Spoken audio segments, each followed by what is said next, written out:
এই মুহূর্তে শাহবাগে আছেন সহকর্মী সামদানি প্রত্যয় এবং চট্টগ্রামে আছেন শফিকুল আলম। সরাসরি প্রথমেই যাচ্ছি সামদানির কাছে। সামদানি, শহীদ শরীফ ওসমান হাদির হত্যাকারীদের গ্রেপ্তার এবং বিচারের দাবিতে শাহবাগ মোড় অবরোধ করে রেখেছে ইনকিলাব মঞ্চ।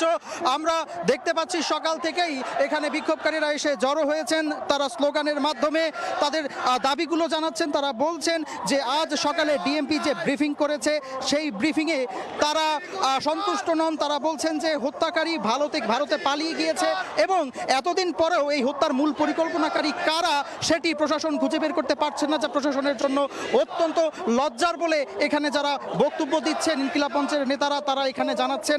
একই সঙ্গে আমরা দেখতে পাচ্ছি সময় যত গড়াচ্ছে শাহবাগে জনতার ভিড় কিন্তু ততই বাড়ছে, বিক্ষোভকারীদের অবস্থান কিন্তু ততই বাড়ছে।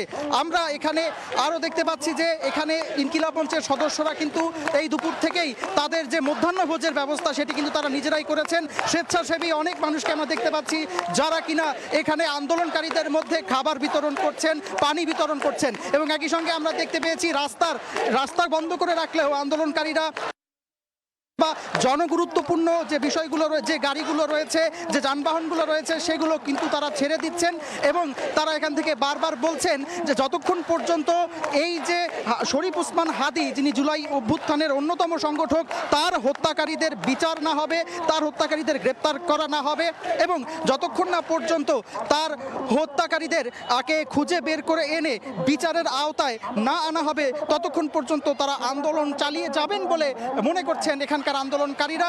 এই মুহূর্তে চট্টগ্রামে রয়েছেন আমাদের সহকর্মী শফিকুল আলম, সেখানে অবরোধ কর্মসূচি চলছে।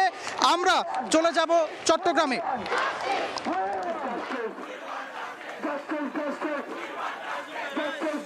যে হাদি সারা দেশের মানুষকে কাঁদিয়েছে, যে হাদি সারা দেশের মানুষকে একটু সুতোয় বেঁধেছে, সেই বিপ্লবী হাদির বিচারের দাবিতে চট্টগ্রামের যেই প্রবেশ পথ চট্টগ্রাম শাহ আমানত সেতু অর্থাৎ চট্টগ্রাম কক্সবাজার মহাসড়কের শাহ আমানত সেতু এলাকায় বসে অবরোধ কর্মসূচি পালন করছে ইনকিলাবের মঞ্চের সদস্যরা। এই মুহূর্তে পুরো 1 থেকে 2 কিলোমিটার এলাকা জুড়ে যানজটের সৃষ্টি হয়েছে, মানুষটাকে ভোগান্তি হচ্ছে।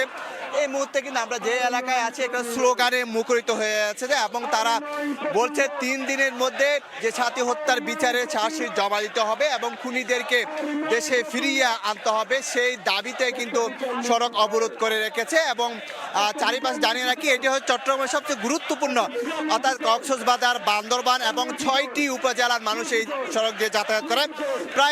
প্রতিদিন প্রায় 25 থেকে 30 হাজার যানবাহন চলাচল করে এই সড়ক দিয়ে এবং লাখো মানুষের যাতায়াত এই সড়ক দিয়ে। সেই গুরুত্বপূর্ণ সড়কটি এই মুহূর্তে ব্লক রয়েছে এবং মানুষ পায়ে হেঁটে দীর্ঘ মাইল পায়ে হেঁটে সেখানে যাচ্ছে।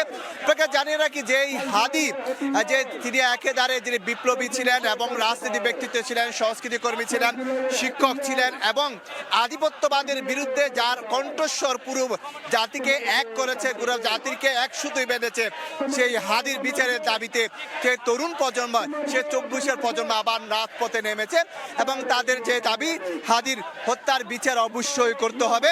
যে হাদি অর্থাৎ যে তিনি তার বাড়ি যে ঝালকাঠি, সেই যে মাদ্রাসা একজন স্টুডেন্ট, যে NS কামিল মাদ্রাসা যে স্টুডেন্ট, সেখান থেকে যে ঝালিখালুর থেকে উঠে এসে যে ঢাকা বিশ্ববিদ্যালয়ের যে পলিটিক্যাল সায়েন্স পড়ালেখা করে সারা দেশের মানুষকে যে তারা বলছে যে সে ভারতীয় আধিপত্যবাদী বিরুদ্ধে যেই সংগ্রাম শুরু করেছে ইনকিলাব মঞ্চের মানুষ বলতে পৃথিবীতে এইরকম হাদির মতো মানুষরা কিন্তু কোনো জন্মায়, বারবার আসে না, যুগে যুগে আসে না, কয়েক বছর পরে একজন আছে।